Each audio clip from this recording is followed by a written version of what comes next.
Kerajaan telah membuka sektor perkhidmatan untuk dibuka kepada pelabur-pelabur asing sebanyak 27 sektor perkhidmatan, dan ini pastinya memberi tekanan ataupun memberi cabaran baru kepada pekerja hari ini. Mungkin mereka sebelum ini agak-agak selesa dengan saingan di kalangan kita sahaja ataupun di kalangan rakan-rakan mereka sahaja, tetapi hari ini dengan liberalisasi sektor perkhidmatan dan juga kewangan, pastinya pelabur-pelabur asing akan masuk dengan banyak, dan masa yang sama mereka membawa pekerja mereka sendiri dengan kumpulan mereka sendiri. Dan apakah cabarannya sekarang? Cabarannya, kita mungkin akan kehilangan sedikit daripada pekerjaan yang akan dilakukan oleh pekerja yang dibawa masuk.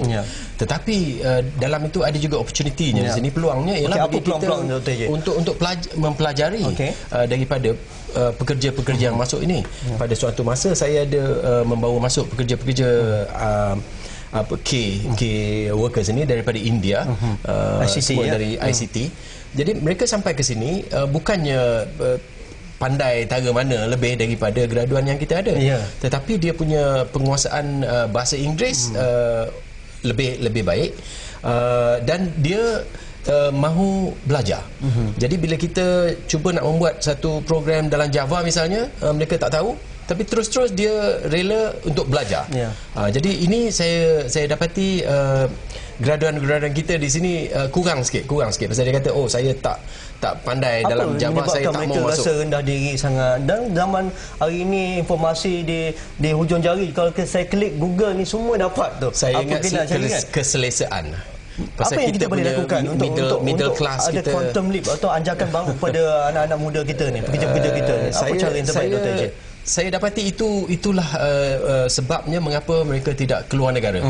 Sama macam yang India tu, dia keluar negara sebab dia ada kekangan di negara sendiri, dan dia perlu keluar dan mencari pekerjaan. Dalam ciri-ciri knowledge workers ataupun pekerja pengetahuan ni, kita akan mengurangkan kebergantungan kepada buruh-buruh yang murah, kan? Kita akan menggunakan banyak inovasi, kreativiti dan juga mesin dalam kita mengeluarkan suatu produk ataupun memberikan suatu perkhidmatan. Jadi cabarannya berbeza. Jadi kita bersama di talian saudara Syahil Syed Muhammad, Presiden Kongres Kesatuan Sekerja Malaysia, MTUC. Assalamualaikum, Cik Syed. Waalaikumsalam warahmatullahi wabarakatuh. Apa khabar, Cik Syed? Cik Syed, sempena Hari Pekerja ni kan? Okey, kita nak lahirkan ramai pekerja-pekerja. Bukan Cik Syed. Okey, Cik Roslan Syed. Kita nak lahirkan ramai pekerja-pekerja yang mempunyai pengetahuan dan sebagainya. Dalam masa yang sama, cabaran hari ini yang kita hadapi, Cik Roslan, kita terpaksa berhadapan dengan krisis ekonomi. Dalam masa yang sama, kerajaan telah membuka sektor perkhidmatan dan juga sektor kewangan untuk dibuka kepada pekerja-pekerja asing dengan yang profesional masuk ke sini. Jadi apa yang perlu dilengkapkan kepada pekerja-pekerja kita hari ini? Dengan meletakkan seluruh beban kepada pekerja, saya fikir ini tidak adil. Seolah-olah artinya pekerja kita ni teruk sangat, buruk sangat, sampai tak ada langsung harapan bahawa mereka ni dapat menyumbang. Saya fikir ini salah, satu persepsi yang salah. Dalam kata lain, selama ini pun kita dapati bahawa pekerja-pekerja di Malaysia ini telah pun membuat sumbangan. Apakah kita tak dapat melihat di keliling kita sekarang ini adalah juga sumbangan yang telah sedikit sebanyak diberikan oleh pekerja Malaysia. Itu harus diakui. Jadi dengan melambakkan segala tuduhan ke atas mereka bahawa mereka ni tidak berdaya saing, tidak produktif dan sebagainya, saya rasa itu tidak benar, itu tidak tepat. Di masa yang sama, merasa selesa dengan apa yang itu pun tak boleh. Artinya harus ada satu keadaan, satu sikap, bukan saja pekerja, malah semua pihak, pemerintah, majikan, pekerja, pertubuhan mereka sama-sama mencari satu kaedah yang terbaik dalam mengangkat martabat pekerja ini.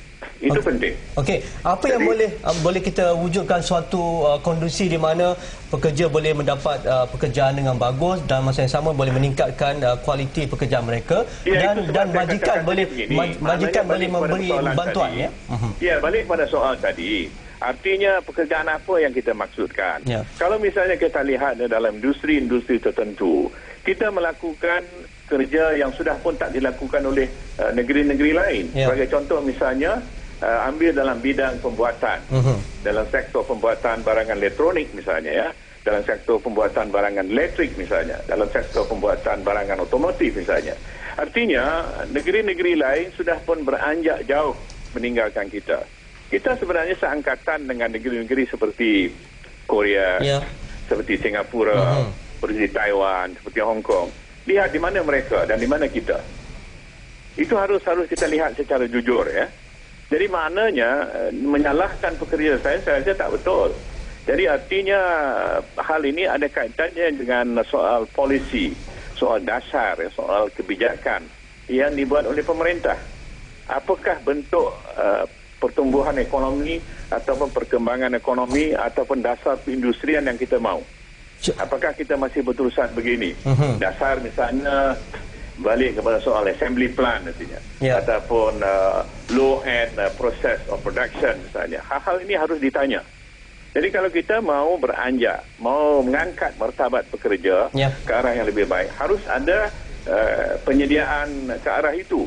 Artinya industri itu harus canggih juga untuk mendapatkan pekerja yang canggih.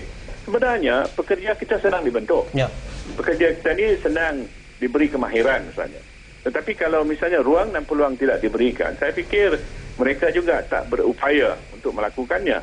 Keduanya ialah kita juga harus memberi peluang kepada mereka untuk menyuarakan pandangan, mengemukakan fikiran, idea-idea baru untuk dapat dimanfaatkan. Kalau misalnya kita sekat peluang mereka untuk mengemukakan pandangan, pendapat dan idea dan buah fikiran yang baru, akhirnya mereka sendiri pun tak berminat untuk nak menyampaikan atau mengemukakan idea-idea ini dan akhirnya kita berada dalam tampuk yang lama. Okey, Encik Ustaz, terima kasih atas berkongsi pendapat bersama wartawan pada malam ini. Assalamualaikum. Okey, banyak lagi kita akan bincang dengan Dr. AJ dan apa yang kita dengar tadi, kita perlukan satu anjakan baru pekerja-pekerja, bagaimana mereka boleh membantu negara dalam masa yang sama, mereka boleh membina kualiti dalam diri mereka. Jadi kita rehat sebentar, jumpa lagi selepas ini.